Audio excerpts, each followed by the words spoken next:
Assalamualaikum warahmatullahi wabarakatuh. Hai teman-teman, bagaimana kabarnya? Semoga sehat selalu ya. Kami dari Ekonomi Syariah 2019 Universitas Sultan Ageng Tirtayasa akan memaparkan mengenai Kesultanan Banten. Apa itu Kesultanan Banten? Bagaimana sejarahnya? Dan siapa saja tokoh-tokoh yang terlibat di dalamnya akan kami bahas di sini. Jadi, stay tune! Secara geografis, Banten Lama terletak di Provinsi Banten dan berada di dua kota atau kabupaten, yaitu Kota Serang dan Kabupaten Serang. Pada awal berkembangnya, Banten merupakan daerah kekuasaan Kerajaan Pajajaran. Namun, pada tahun 1524, wilayah Banten berhasil dikuasai oleh Kerajaan Demak di bawah pimpinan Syarif Hidayatullah. Pada waktu di Demak terjadi perebutan kekuasaan. Banten melepaskan diri dan tumbuh menjadi kerajaan besar. Setelah itu, kekuasaan Banten diserahkan kepada Sultan Hasanuddin, putra Syarif Hidayatullah. Sultan Hasanuddin dianggap sebagai peletak dasar Kesultanan Banten. Banten menghasilkan rempah-rempah lada yang menjadi perdagangan utama bangsa Eropa menuju Asia. Kesultanan Banten menjadi penguasa jalur pelayaran dan perdagangan yang melalui Selat Sunda. Dengan posisi yang strategis ini, Kesultanan Banten berkembang menjadi kerajaan di Pulau Jawa dan bahkan menjadi saingan berat bagi VOC di Batavia. VOC merupakan perserikatan dagang yang dibuat oleh kolonial Belanda di wilayah Kepulauan Nusantara. Kerajaan Banten mencapai puncak kejayaan pada masa pemerintahan Sultan Ageng Tirtayasa yang telah memajukan wilayah perdagangan. Wilayah perdagangan Banten berkembang sampai ke bagian selatan Pulau Sumatera dan sebagian Pulau Kalimantan. Sultan Ageng Tirtayasa merupakan salah satu raja yang gigih menentang pendudukan VOC di Indonesia. Kekuatan politik dan angkatan perang Banten maju pesat di bawah pimpinannya. Namun akhirnya VOC menjalankan politik adu domba antara Sultan Ageng dan putranya Sultan Haji. Kerajaan Banten memiliki beberapa pemimpin di masanya, dan dari beberapa pemimpin itu menghasilkan rakyat Banten yang baik dan juga kehidupan sosial yang semakin merosot dan akhirnya menyebabkan hancurnya kerajaan Banten tersebut. Terdapat 6 sultan atau pemimpin dari kerajaan Banten. Yang pertama ada Sultan Hasanuddin. Waktu terjadi perebutan kekuasaan di kerajaan Demak, Banten dan juga Cirebon ingin melepaskan diri dari Demak sehingga akhirnya kedua wilayah tersebut menjadi wilayah yang berdaulat. Selepas dari Demak, Sultan Hasanuddin diangkat menjadi Raja Banten pertama dan memerintah selama 18 tahun dari tahun 1552 sampai dengan 1570 Masehi. Di bawah pemerintahan Sultan Hasanuddin, Lampung berhasil dikuasai yang merupakan wilayah penghasil rempah-rempah, lada, dan Selat Sunda sebagai jalur lalu lintas perdagangan. Dalam pemerintahannya, Sultan Hasanuddin membangun pelabuhan Banten sehingga banyak dikunjungi penduduk seperti pedagang dari Gujarat, Persia, dan juga Venesia yang ingin menghindari Selat Malaka yang saat itu dikuasai oleh Portugis. Yang kedua, yaitu Sultan Maulana Yusuf. Maulana Yusuf memerintah Banten dari tahun 1570 sampai dengan 1580 Masehi. Pada tahun 1579, Maulana Yusuf berhasil menaklukkan kerajaan Pajajaran di Pakuan. Bahkan, beliau berhasil menurunkan Prabu Sedah yang merupakan raja kerajaan Pajajaran. Hal ini yang menyebabkan banyak rakyat Pajajaran yang mengungsi ke gunung.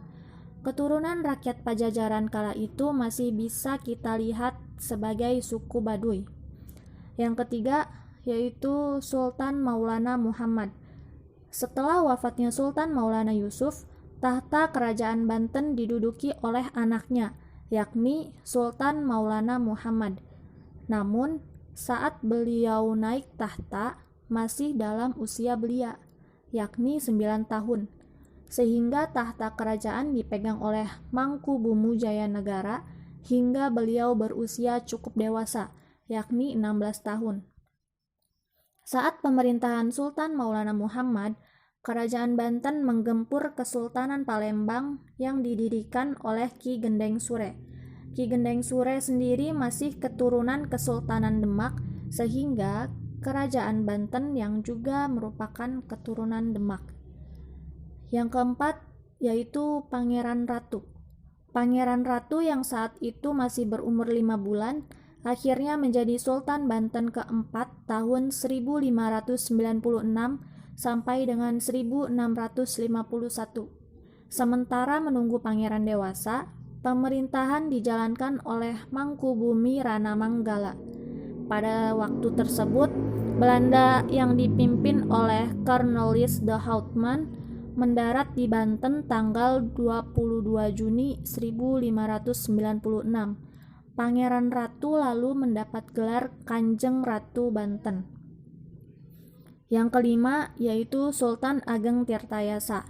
Sepeninggalnya yaitu Pangeran Ratu, Kerajaan Banten diduduki oleh anaknya, yaitu Sultan Ageng Tirtayasa. Dalam masa pemerintahan beliau inilah Kerajaan Banten mengalami kemajuan yang pesat.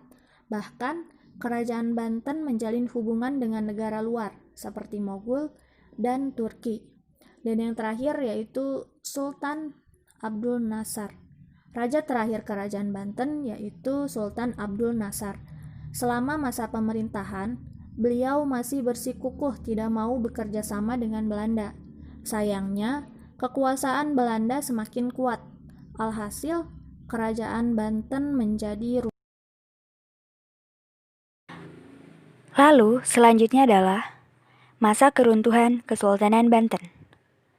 Masa kemunduran Kerajaan Banten terjadi pada saat pemerintahan Sultan Ageng yang mengalami perselisihan dengan anaknya, yaitu Sultan Haji, atas dasar perebutan kekuasaan. Hal ini yang mulai dimanfaatkan oleh VOC. VOC lebih memihak pada Sultan Haji, sehingga Sultan Ageng harus pergi ke arah pedalaman Sunda bersama kedua anaknya, yaitu Pangeran Purbaya dan Sheikh Yusuf. Akan tetapi, pada tahun 1963, Sultan Ageng berhasil ditangkap dan dipenjara di Batavia. Dilanjutkan dengan Sheikh Yusuf pada tanggal 14 Desember dan Pangeran Purbaya yang akhirnya menyerahkan diri. Atas dasar kemenangannya, Sultan Haji menghadiahkan wilayah Lampung kepada VOC. Lalu, setelah wafatnya Sultan Haji, Banten sepenuhnya dikuasai oleh Hindia Belanda. Sehingga, pengangkatan Sultan harus mendapat persetujuan Gubernur Jenderal Hindia Belanda.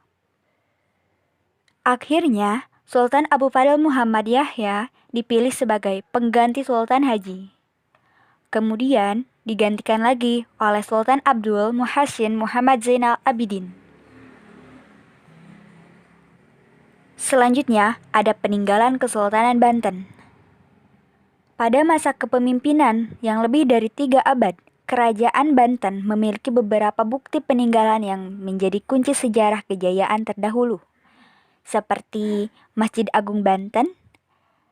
Masjid ini terletak di Desa Banten Lama, Kecamatan Kasemen.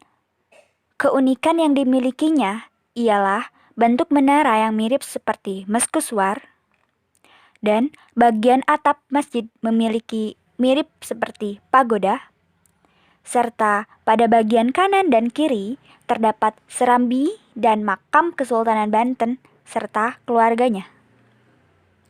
Yang kedua, ada Istana Keraton Kaibon. Istana ini merupakan tempat tinggal Bunda Ratu Aisyah. Beliau adalah ibunda dari Sultan Saifuddin. Yang ketiga, ada Istana Keraton Surosowan. Istana ini menjadi sentral pemerintahan Kerajaan Banten sekaligus tempat tinggal para Sultan Banten. Yang keempat, ada Benteng Spelwich. Benteng ini merupakan bukti penjagaan Kerajaan Banten atas serangan laut sekaligus digunakan untuk memantau aktivitas pelayaran. Yang kelima, ada Danau Tasikardi. Danau ini merupakan danau buatan pada masa kepemerintahan Sultan Maulana Yusuf dengan lapisan batu bara dan keramik. Yang keenam, ada Vihara Avalokiteshvara. Peninggalan ini merupakan bukti akan keterbukaan Banten atau Kerajaan Banten dengan seluruh agama. Karena pada dinding wihara terdapat relief legenda siluman ular putih. Yang ketujuh, atau yang terakhir, yaitu Meriam Ki Amuk. Meriam ini terletak di dalam benteng Spellwitch. Dinamakan demikian karena konon katanya Meriam ini memiliki daya tembakan jauh dan ledakan yang cukup besar. Nah, gimana tadi videonya? Seru kan? Jika kamu merasa video ini bermanfaat, klik like dan share ke teman-teman kamu supaya makin banyak yang tahu tentang Kesultanan Banten. Video kali ini cukup sekian. Terima kasih telah menonton. Maaf jika ada salah-salah kata ya. Wassalamualaikum warahmatullahi wabarakatuh.